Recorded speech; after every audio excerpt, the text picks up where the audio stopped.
Pai de amor, nós te agradecemos, Pai, porque o Senhor coloca em nossos corações a esperança de ver o Senhor voltar. Nós ansiamos, Pai, por este momento. Nós precisamos, Pai, ansiar mais por este momento, meditar mais nessa ocasião. Nos anime, Pai, por misericórdia. Que o Senhor possa falar aos nossos corações nessa manhã. Nós sabemos que temos uma mensagem especial para ouvir essa manhã. Uma mensagem vinda dos altos céus, que irá nos impressionar e impactar a nossa vida nessa manhã.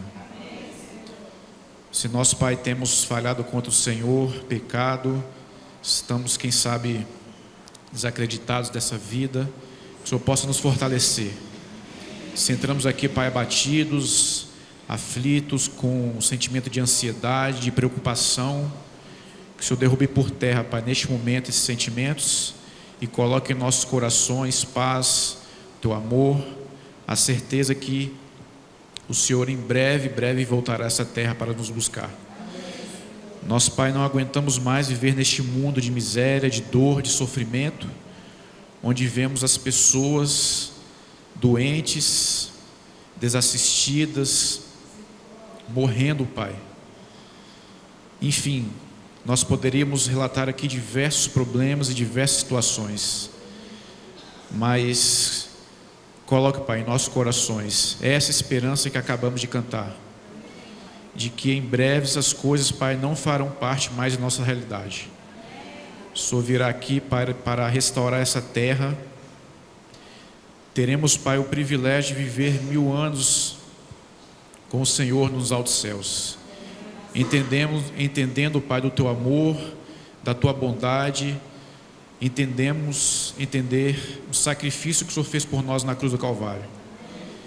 E após esses momentos, Pai, de privilégio, de felicidade, retornaremos, Pai, para essa terra restaurada, livre do mal e livre do pecado, aonde, Pai, de uma vez por todas, o inimigo de nossas almas será destruído e será derrotado.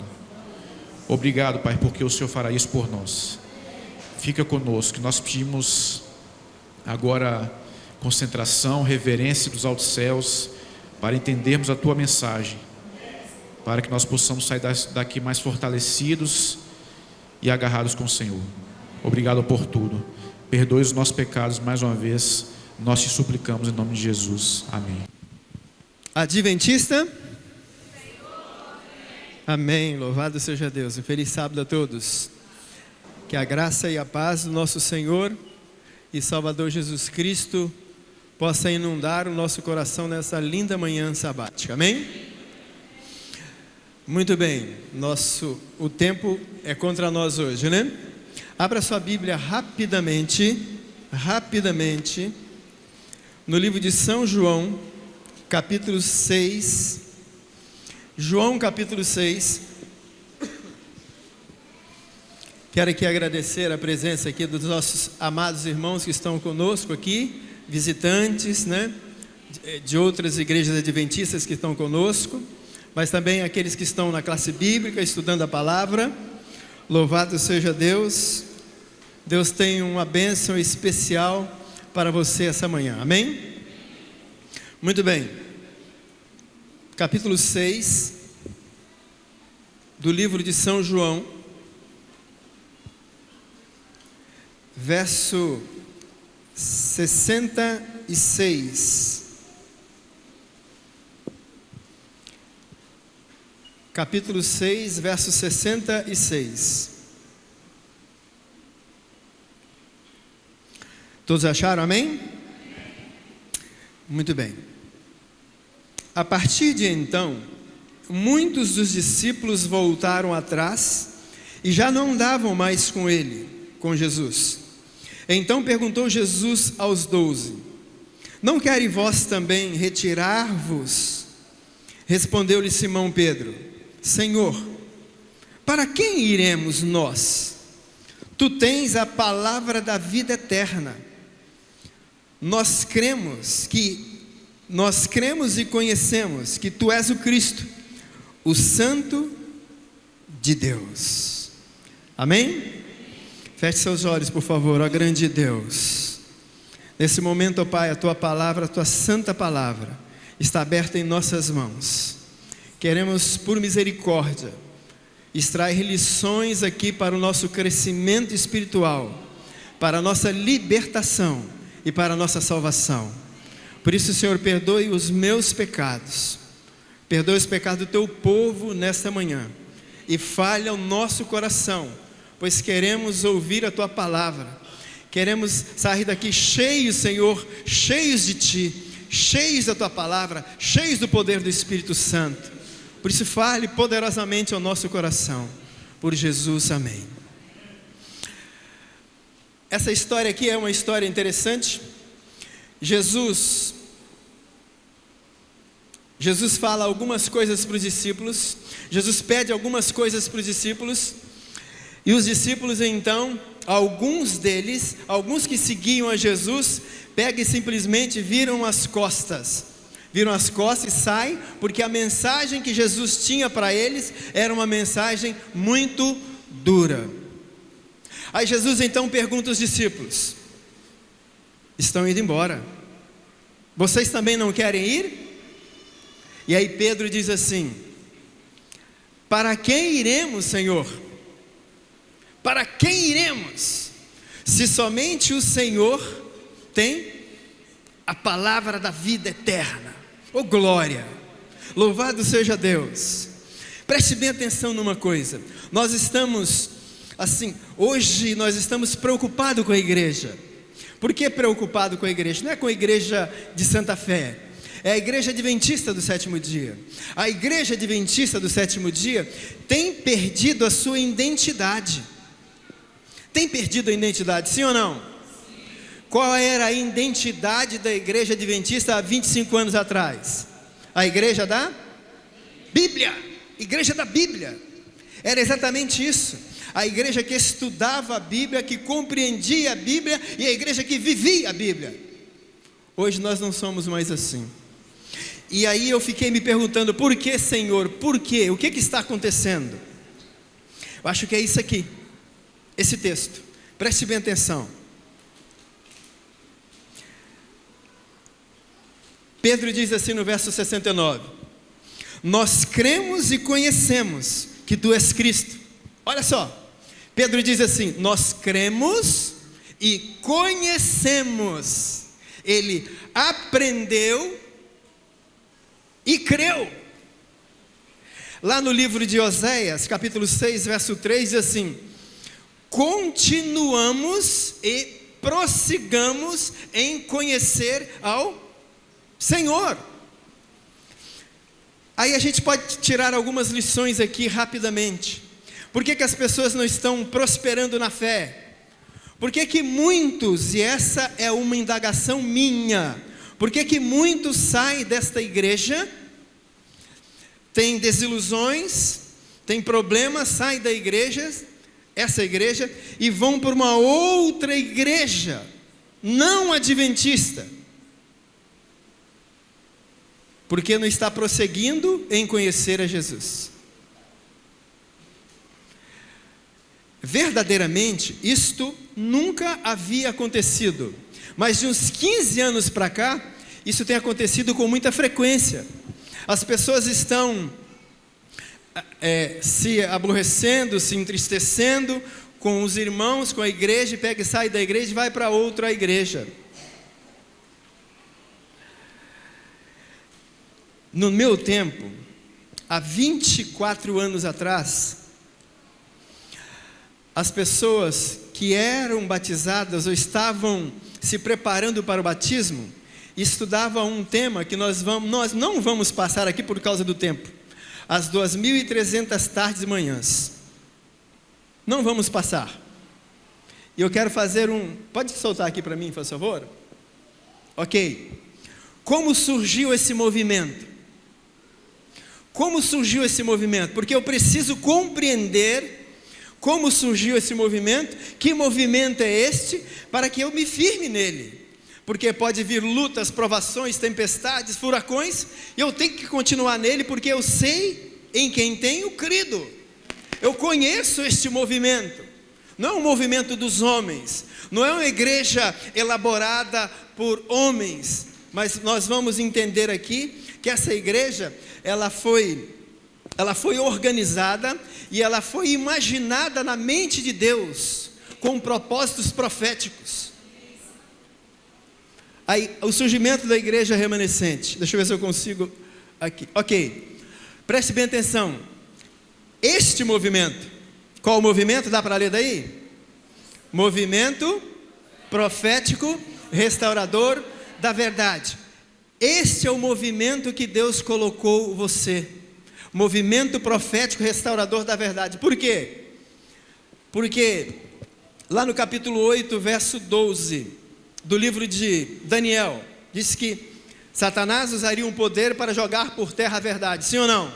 E Deus então levantaria um movimento profético para restaurar estas verdades, ok? Muito bem. Não sei o que eu fiz aqui, hein? Ok. Muito bem. Que movimento é este? Que igreja é esta? Preste bem atenção. Preste bem atenção em 1 Timóteo 3,15. Se tardar, para que saibais como convém andar na casa de Deus, que é, deixa eu ver aqui, ok, que é a igreja do Deus vivo, coluna e baluarte da verdade. Outro texto, Gênesis 28, 7, o sonho de Jacó. Jacó teve um sonho, e ele sonhou que anjos subiam e descendo naquela estrada, naquele lugar onde ele estava. Ele disse bem assim, e temeu e disse, quão terrível é este lugar, este não é outro lugar senão a casa de Deus, e esta é a porta dos céus. Então esse movimento profético, ele é coluna e baluarte da verdade, e também a porta de entrada no céu. Este movimento que você faz parte hoje, amém? Este movimento, essa igreja, a igreja adventista. Mas você precisa saber mais. Você não pode saber só isso, você precisa saber mais. Muito bem. Esta profecia das 2.300 tardes e manhãs foi a motivação dos nossos primeiros pais, de maneira especial Guilherme Miller, o movimento millerita para estudar esta profecia. Guilherme Miller era um cristão batista e ele tinha no seu interesse de estudo, no seu desejo de estudo, e eu quero fazer um apelo à igreja. No livro Grande Conflito, no capítulo 18, tem lá toda essa história que eu vou passar hoje para vocês. Não vamos ter condições de passar 2 profecias por causa do tempo, mas eu quero fazer um outro apelo à igreja. Hoje à tarde, hoje é o dia de jejum e oração, amém? Poucos disseram amém, amém? Glória a Deus. Às 3 horas da tarde nós temos a reunião com o pastor. Todos aqueles que foram escolhidos precisam estar aqui às 3 horas. O pastor falou que vai terminar em torno de 16h30. Então eu quero marcar com vocês, quero marcar com a igreja, uma reunião para que a gente possa aprender no cômputo profético, as 2.300 tardes e manhãs. Quando? Hoje, a partir das 4h30 da tarde, amém? Se você tem interesse, certamente você virá, amém? Muito bem, essa profecia então, ela fez com que Guilherme Miller começasse a estudar mais a questão da Bíblia, a questão de profecias, principalmente profecias de tempo, profecias de matemática.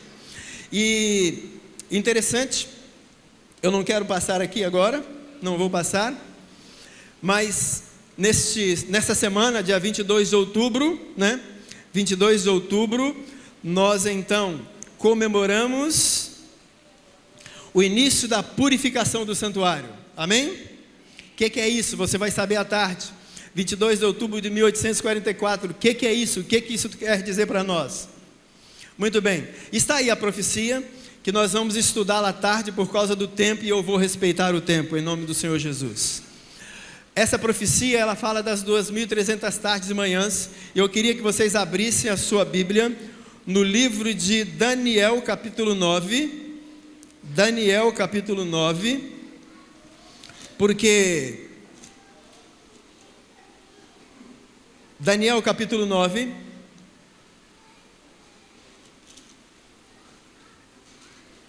O anjo chega para Daniel em Daniel 8, verso 12, e diz que aquelas apostasias, o sofrimento do povo de Deus, a blasfêmia contra o povo de Deus, a blasfêmia, Daniel 7:25 diz que falará palavras, de blasfêmia, proferirá palavras de blasfêmia contra Deus, e mudaria os tempos e as leis. E no capítulo 8, no verso 12, o anjo chega para Daniel e diz que a verdade seria jogada por terra e prosperaria. Muito bem. Aí Daniel ficou perguntando, até quando isso vai acontecer? Até quando o povo de Deus vai ser blasfemado, vai sofrer? Até quando que este chifre pequeno, este poder, vai blasfemar do nome de Deus? Até quando isso vai acontecer? Aí o anjo chega para o outro anjo e diz, no verso 14, até 2.300 tardes e manhãs o santuário será purificado, ok? Daniel disse que tremeu, os seus joelhos tremeram, ele ficou muito abatido e não compreendeu a visão, não compreendeu. Mas Daniel era um homem de oração, sim ou não? Homem de oração. E no capítulo 9 começa uma oração de Daniel, a oração de Daniel. Mas essa oração, ela foi motivada por um objetivo. Obrigado, irmão. Obrigado. A oração de Daniel, ela foi motivada por um objetivo. E qual foi? No verso 2. Verso 2. Ele começa a oração assim: no primeiro ano do seu reinado, o reinado de Dario, ele está dizendo, eu, Daniel, entendi pelos livros que o número de anos em que falou o Senhor ao profeta Jeremias, que haviam de transcorrer sobre as desolações de Jerusalém, era de 70 anos. Preste bem atenção. Daniel então entendeu através de prosseguir em conhecer. Daniel era um homem culto, Daniel era um homem sábio, mas ele continuava estudando os escritos proféticos. Ele disse, eu entendi pelo livro de Jeremias, que os anos que Deus falou a Jeremias, seriam 70 anos de cativeiro. E sabe por que ele começou essa oração? Porque ele estava ali, faltando 2 anos para se cumprir a promessa de Deus, de libertar o seu povo do cativeiro babilônico. Quantos anos? Quantos anos? Quantos anos faltavam? Pouco ou muito? Fala igual o pastor, como é que é o pastor? Pastor Fernando, pouco ou muito, né? Ele fala sempre isso, pouco ou muito? Pouco tempo. Aí o que ele fez? O que ele fez? Foi orar, irmãos. Ele foi orar, ele entendeu pelos livros que os 70 anos estavam se completando. E ele foi orar, sabe, para fazer o quê? Para que Deus cumprisse a sua promessa. Para que Deus se lembrasse e se cumprisse a sua promessa. E agora nós vivemos aqui no limiar da volta de Jesus, sim ou não? Nós estamos vendo Jesus voltar, sim ou não? E por que a igreja agora está com mais dores no corpo, ajoelha menos, tem menos tempo para orar? Por que será? Será que o problema é seu? Ou será que o problema não é de que nós estamos chegando perto da profecia se cumprir? Porque quando a profecia estava prestes a se cumprir, Daniel ajoelhou, orou e chorou, clamando a Deus que cumprisse a sua promessa para o seu povo. Nós estamos vendo Jesus voltar, estamos relaxando nas orações. Essa é a estratégia de Satanás, para que nós não nos preparemos para esse glorioso e grande evento. Muito bem. Daniel orou e no final da sua oração, iniciando então, lá no verso 23,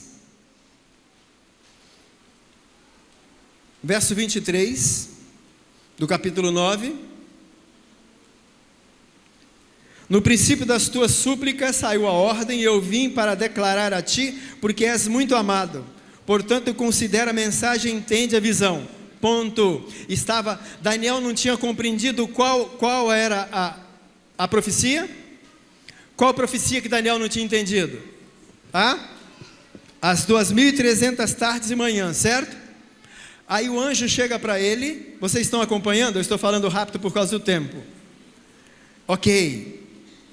O anjo chega para ele e disse assim, 70 semanas estão determinadas sobre o teu povo, sobre a tua santa cidade, para fazer cessar a transgressão, dar fim aos pecados, para expiar a iniquidade, trazer justiça eterna, selar a visão e a profecia, e para ungir o santo dos santos. Ok? Isso aqui, 70 semanas estão determinadas para o seu povo.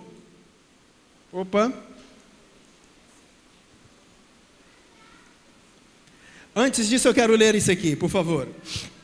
Nos Estados Unidos, a pregação e os escritos de Guilherme Miller despertaram a paixão de milhares de pessoas. As mensagens de Miller e seus associados defendiam o seguinte: assim como o primeiro advento de Jesus Cristo, foi predito em Daniel 9, seu segundo advento é identificado em Daniel 8,14, que afirma até 2.300 tardes e manhãs, e o santuário será purificado. Então eles imaginavam, isso vai acontecer por meio do fogo de Deus. Ok, voltando para a Bíblia, capítulo 9, preste bem atenção. Guilherme Miller então chegou nessa profecia, sem entendê-la, começou a orar a Deus, e ao orar a Deus, Deus trouxe para ele a revelação. Por quê? Nós estávamos vivendo, ou Guilherme Miller estava vivendo no período do fim. E lembremos, no capítulo 12 do livro de Apocalipse, no tempo do fim, a ciência se multiplicaria. No tempo do fim também, o livro de Daniel seria o quê? Aberto. Exatamente isso. Foi exatamente isso que aconteceu. Então, o anjo chega para Daniel e explica esta profecia, a começar com 70 semanas. Guilherme Miller começa a estudar essa profecia. Ele começa a estudar essa profecia. E é quando ele entende essa profecia, que não é difícil, irmãos, por favor. Aqui. A profecia das 2.300 tardes e manhãs, ela começa com 70 semanas, sim ou não? Sim, 70 semanas. Então o anjo deu as 70 semanas, mostrou para Daniel as 70 semanas, porque estas 70 semanas, ela tinha alguns propósitos. Olha os propósitos que nós lemos: fazer cessar a transgressão, expiar a iniquidade, trazer justiça eterna, ungir o santo dos santos e selar a profecia. Ok? Selar a profecia. Essa profecia, então, ela seria o selo da grande profecia das 2.300 tardes e manhãs. Nós vamos falar sobre isso à tarde. Mas o que é importante a gente entender aqui agora,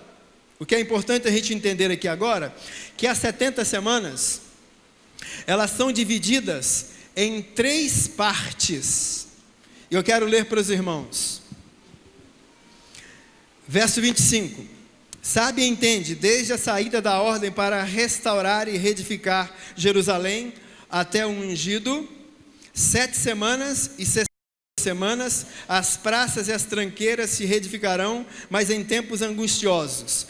Depois das 62 semanas, será cortado o ungido e não será mais. Verso 27. E ele confirmará uma aliança por muitos por uma semana, mas na metade da semana fará cessar o sacrifício de ofertas e cereais, ok? Muito bem, essa profecia de 70 semanas, que ela veio para selar a profecia das 2.300 tardes e manhãs, ela tem 3 períodos. Primeiro período são, qual o primeiro período? 7 semanas, ok? 7 semanas, está aqui, ó, as primeiras 7 semanas, que são 49 anos. Nós estudamos já na nossa lição, e nós vimos isso já várias vezes, né? A profecia, ela começa quando? Desde a ordem para restaurar e reedificar Jerusalém, certo? E nós vimos aí na nossa lição que o ano é 457. Então, olha só, preste bem atenção. A profecia das 70 semanas, ela tem 3 partes. Primeira parte, as 7 semanas. A segunda parte, as 62 semanas. E a terceira parte, a última semana. Muito bem, olhe para aquele quadro ali, por favor, e visualize isso. A primeira semana, as 7 semanas, o texto de Daniel vem dizendo que ele seria para restaurar e reedificar os muros, os portões e as praças. Com o quê? Com o trabalho muito.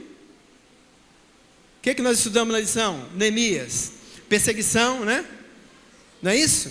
Então, em tempos angustiosos. Então, a primeira parte, as 7 semanas, esses 49 anos, então, eles foram organizados. Deus organizou este tempo para restaurar os muros, né? O texto vem falando tranqueiras, portas e muros. Mas em tempos angustiosos, né? A segunda parte da profecia, ela tem 62 semanas. E essas 62 semanas, ela tem um fato interessante nela, que diz que era para quê? Para ungir o Messias. Olha aqui, do ano 408 até o ano 27, passaram 434 anos, ou 62 semanas, e no ano 27 da nossa era, Jesus Cristo foi ungido, né? Ou Jesus foi ungido, né? Que Cristo é unção e Jesus é Salvador, ok? Muito bem, entenderam aqui? Entenderam? Aí nós passamos quantas semanas? 62 semanas, mais 7 semanas. Quantas semanas faltavam? Quantas? Uma semana, né?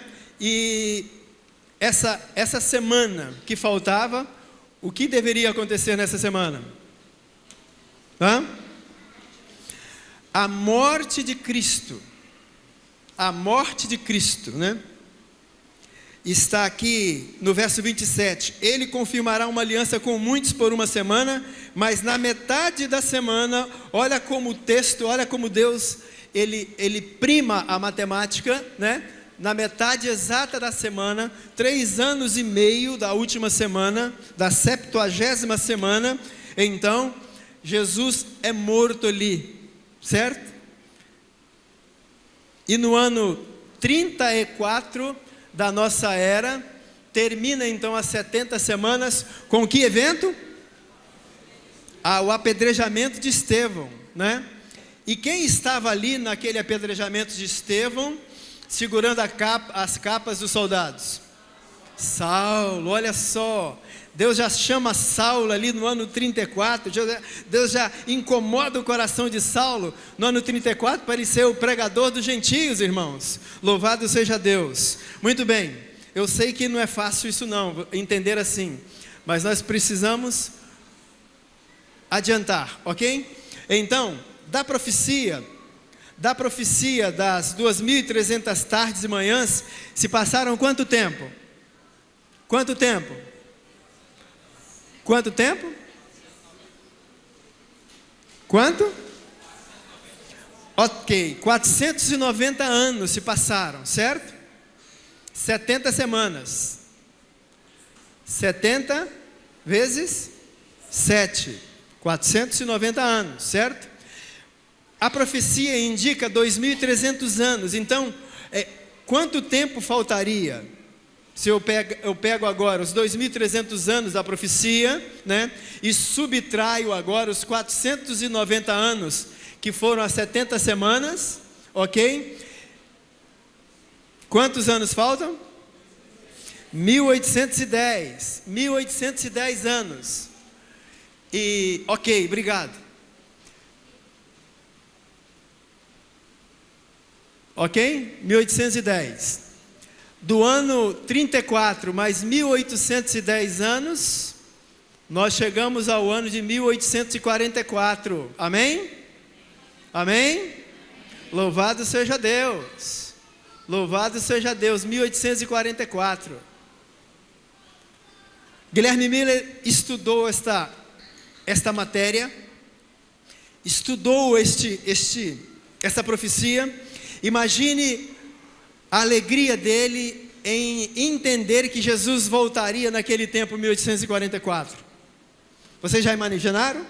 Consegue imaginar a alegria de uma pessoa quando descobre uma verdade tão absoluta que esta, a volta de Jesus? Por que que eles entenderam que em 1844 Jesus voltaria? Os contemporâneos de Miller, os cristãos contemporâneos, tinham o mesmo entendimento a respeito do santuário.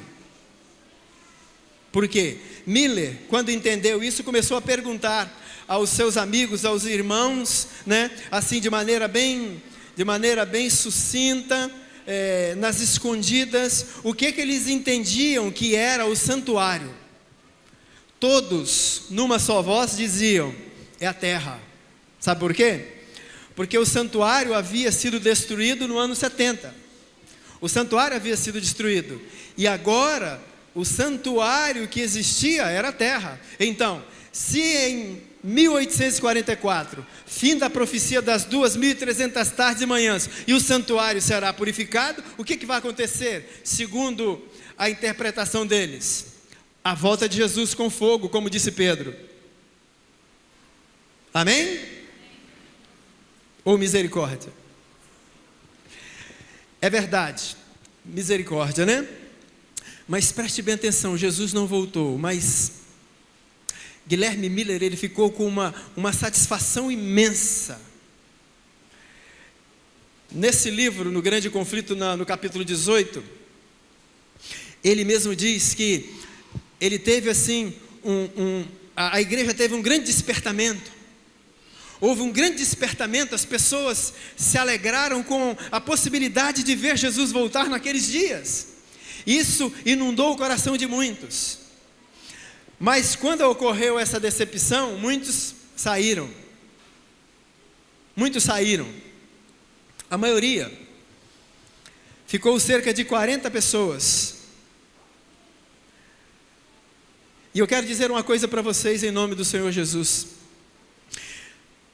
Todas as vezes que Deus quer montar, Deus quer implantar um grupo forte, Ele chama todos, depois faz uma sacudidura, através da decepção.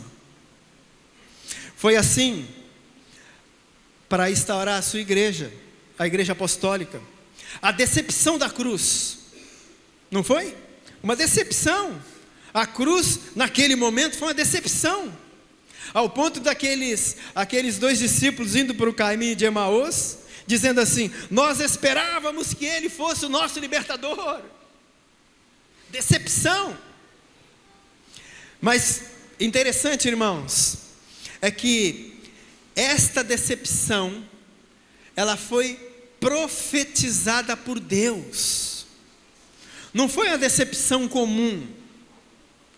Não foi uma decepção comum.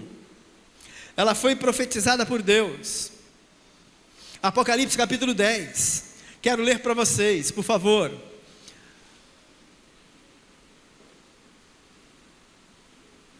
Verso 7.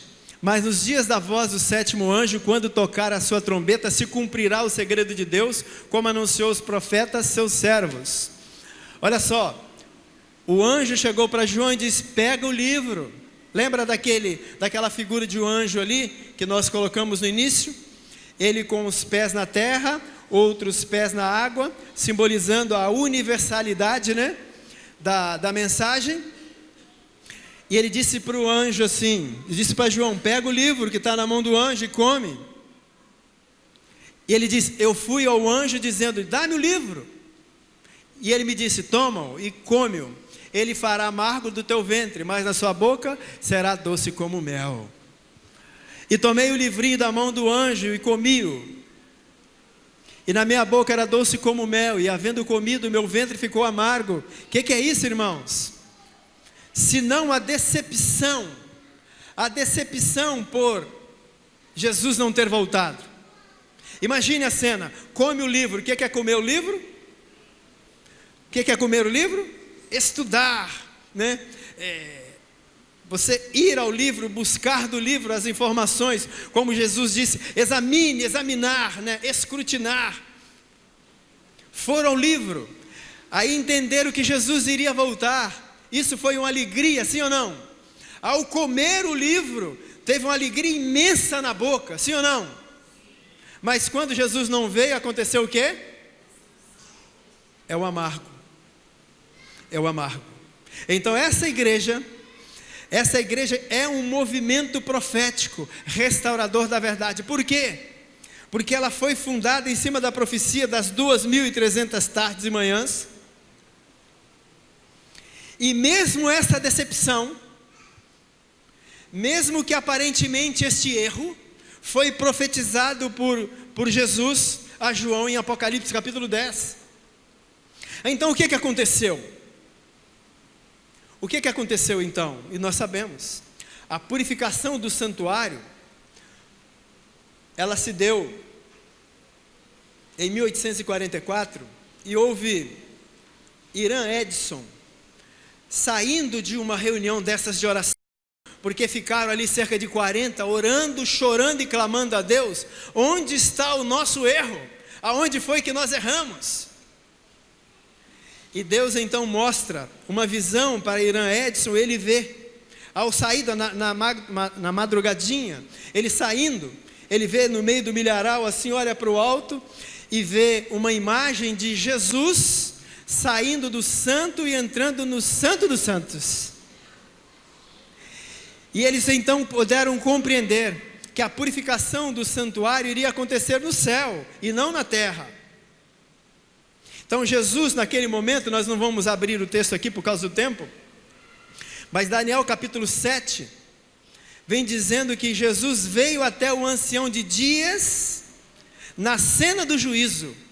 Daniel capítulo 7, por favor, leia em casa. Percebe que não é uma decepção. Os cômputos proféticos estavam corretos. Eles acertaram a data, erraram o evento. Não era a volta de Jesus, mas era a vinda de Jesus até a cena do juízo. Muito bem. E na terra, o que aconteceu na terra? Na terra Deus suscitou o movimento profético para restaurar as verdades.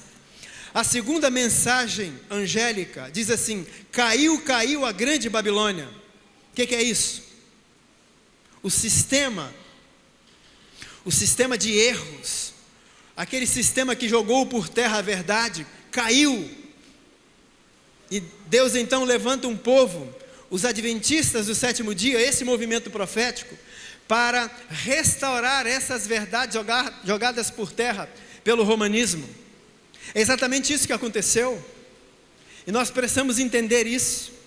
Essa igreja não é uma igreja comum, misericórdia, não tem nenhuma glória própria, não tem nenhum orgulho de pertencer. Não tenho e não tenham vocês nenhum orgulho, nenhuma glória de pertencer a esse movimento. Mas, pasmem, temos que ter muita oração, muito clamor, porque a responsabilidade ela é imensa, que Deus colocou na sua vida e na minha vida. É pregar que o juízo voltou, temei a Deus e dai-lhe glória, porque é chegada a hora do seu juízo, e adorai aquele que fez os céus, a terra, o mar e a fonte das águas. Porque o propósito era esse. Deus então permitiu essa decepção do povo, o movimento milerita, suscitou um povo agora embranquecido pela justiça de Cristo. Para quê? Importa que profetizes outra vez a muitos povos, nações, línguas e reis. Irmãos, essa é a nossa missão. Essa é a missão da Igreja Adventista do Sétimo Dia. Nós fomos fundados, a Igreja Adventista foi fundada em cima de uma profecia. Você não pode simplesmente entrar nessa igreja e achar que é uma igreja qualquer, uma outra igreja qualquer, e ter algum desapontamento, alguma tristeza, e sair dessa igreja e ir para outra. Eu vou dizer uma coisa: quem entra nesse movimento e depois sai e vai para uma outra igreja porque não entendeu a mensagem, não compreendeu a mensagem. Porque assim como Pedro diz: Senhor, para quem iremos, se o Senhor tem a palavra da vida? Entendendo a profecia, nós também temos que dizer: para onde iremos? Se não fosse a Igreja Adventista do Sétimo Dia, este movimento profético, restaurador da verdade. Sabe, eu espero vê-los aqui à tarde, depois das 4:30. Aqueles que vierem podem ter certeza que entenderão perfeitamente as 2.300 tardes e manhãs. Nós vamos falar com detalhes, com calma, e você vai compreender. Se você quer se firmar na verdade, venha à tarde. Venha depois de 4:30. Que Deus tenha uma bênção para nós. Eu não sei qual é a sua luta, qual é a sua dificuldade, qual é a sua prova, mas eu sei de uma coisa: aquela decepção de 1844, ela suscitou um povo cheio de esperança, um povo esperançoso na volta de Jesus. Um povo que sabe que dentro em breve, pouco tempo, pouquíssimo tempo, aquele que disse que viria, virá e não tardará. Então, se você está decepcionado, se você tem alguma decepção, alguma prova, não se preocupe, porque isso acabou. Isso vai acabar. A profecia indica que Jesus está voltando. A profecia indica que o juízo já começou há 175 anos. E Jesus está voltando, irmãos. Nós precisamos apenas de reconhecer que Deus é soberano e Ele pode mudar a sua história. Ele pode mudar a minha história. É isso que precisamos reconhecer. Sabe, nós vivemos cheio de problemas, cheio de oscilações, ansiedades, depressões. Sabe por quê? Porque nós não prossigamos em conhecer ao Senhor. Nós não estamos prosseguindo. Temos que prosseguir. Não para, não podemos parar. Não adianta somente esta aula aqui de 30 minutos. Não, nós temos que prosseguir em conhecer ao Senhor, prosseguir em conhecer a mensagem, prosseguir em conhecer a profecia, prosseguir em conhecer o que Deus espera de você. Eu não quero fazer um apelo nessa manhã, mas eu quero clamar em nome do Senhor Jesus. Eu vou fazer diferente, nós vamos cantar um outro hino. Nós vamos cantar o hino. Eu queria cantar aquele hino, Bendita a fé dos nossos pais. Nós vamos cantar lá, Bendita a fé dos nossos pais. E eu vou fazer um apelo diferente. Sabe por quê? Sempre a gente pede para levantar aqueles que querem tomar uma decisão, né? E eu vou pedir agora, então, para aqueles que querem tomar a decisão, que fiquem sentados. Só se levante. Achou o hino? 258. Eu vou pedir para que se levante aquele que não quer receber poder de Deus, não quer uma mudança na sua vida, não quer prosseguir e conhecer o Senhor. Aquele que não quer, fique de pé. E aquele que quer, continue sentado. Porque assim, as pessoas, às vezes, a gente faz esse apelo para para as pessoas se levantarem. Todo mundo se levanta, né? Todo mundo se levanta. Mas vai ser diferente. Se é o seu desejo, então, hoje, de tomar posse da bênção de Deus, de entender esse plano de Deus na sua vida, e compreender perfeitamente que não há lugar para nós irmos mais, a não ser esse movimento profético e restaurador da verdade. Ó Santo Deus, maravilhoso Pai que estás nos céus, é um privilégio nosso, Senhor, fazer parte deste movimento restaurador da verdade. É um privilégio nosso, Senhor, o Senhor nos permitir de estar no meio deste povo santo e consagrado do Senhor. É um privilégio nosso, Pai, podermos, pela fé e pelo poder do Senhor, compreender perfeitamente e plenamente o plano do Senhor em restaurar as verdades jogadas por terras pelo romanismo. Por isso, Senhor, neste momento, nós te louvamos, agradecemos ao Senhor esta oportunidade, agradecemos ao Senhor, porque o Senhor é bom e as tuas misericórdias não têm fim. Agradecemos ao Senhor porque verdadeiramente o Senhor olhou para nós estávamos aí no mundo, bebendo, fumando, se prostituindo, se drogando, e o Senhor olhou para nós e nos trouxe, Senhor, para junto de Ti. Louvado seja o Senhor, louvado seja Deus, Pai. Por misericórdia, nós não merecemos, Pai. Nosso merecimento é fogo, Senhor. Nós merecemos, Senhor, é o fogo, Senhor. Mas a sua misericórdia nos alcançou, a sua misericórdia nos abraçou, a sua misericórdia nos amou, e hoje nós estamos aqui, Pai, no meio desse povo santo e sagrado, que o Senhor escolheu para dar a última mensagem de alerta e de advertência a este mundo, Senhor. Por misericórdia, Senhor, perdoe os nossos pecados, Pai. Perdoe, Senhor, as nossas falhas, as nossas negligências, Senhor, porque nós não estamos entendendo, Senhor, nós não estamos compreendendo o momento que estamos vivendo, Pai. Nós não estamos entendendo que Jesus está vindo logo, nem mesmo, Senhor, passados 175 anos, mesmo assim, Senhor, nós continuamos dormentes, dormindo, Senhor. Por misericórdia, Senhor, desça fogo do céu, Senhor, e por misericórdia, acorde no Senhor, acorde o teu povo, acorde a tua gente, Senhor, levante o teu povo, Senhor, por misericórdia, Pai, para que possamos compreender, ó Deus, que estamos vivendo no momento clímax da história dessa terra, e o Senhor nos chamou para pregoar as grandezas do Senhor, para aqueles que ainda não te conhecem, Pai.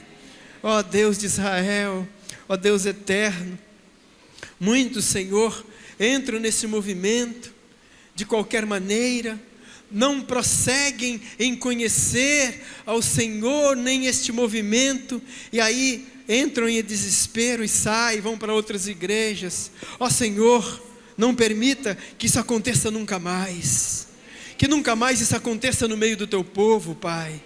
Que essa igreja entenda este movimento de Deus, movimento profético, a igreja adventista como esse movimento profético, Senhor, e nós buscamos em conhecer mais essas bases, Senhor, os nossos primeiros pais, os pais, Senhor, da fé, esse movimento milerita que levantou, Senhor, este povo purificado para a glória do Senhor. Que em nome do Senhor Jesus, ó Pai, nós, como líderes da tua igreja, possamos estar sempre dispostos a advertir o teu povo quanto às ciladas de Satanás, porque a cilada que Satanás coloca no meio do povo hoje, Senhor, é negligenciar a oração, Sabemos disso, ó Senhor. Temos essa consciência, Pai. Porque Daniel, quando entendeu que a mensagem de libertação viria, há 2 anos, ele começou a orar incessantemente. E nós, quando entendemos que Jesus está voltando, negligenciamos a oração. Ah, Pai, isso não é de Deus, é de Satanás. Tire do meio do teu povo, Senhor, a preguiça. Tire do meio do teu povo, Senhor, todas as coisas que nos afastam da oração e da comunhão com o Senhor. E segundo a tua promessa, segundo o teu querer e segundo a tua vontade, derrame sobre nós o Shekinah do Senhor. Derrame sobre nós o batismo do Espírito Santo, para que possamos ser homens e mulheres segundo o teu coração. Pai, mas nesse momento, queremos orar de maneira especial pelo pastor Alexandre, Senhor. Por misericórdia, Pai. Visite ele neste momento, Senhor. Aonde quer que ele esteja. Ele era para estar aqui conosco hoje. Ele está enfermo, com problema renal. O Senhor conhece cada célula, Senhor, do teu corpo. Nesse momento, o Senhor visite com providência, Senhor. E possa, em nome do Senhor Jesus, o Senhor possa passar o teu sangue precioso sobre ele. Ele possa ser curado, que ele seja curado, para a glória, para a honra e para o louvor do teu santo nome. Assim também, Senhor, com todos os enfermos da tua igreja. Em nome do Senhor Jesus. Amém.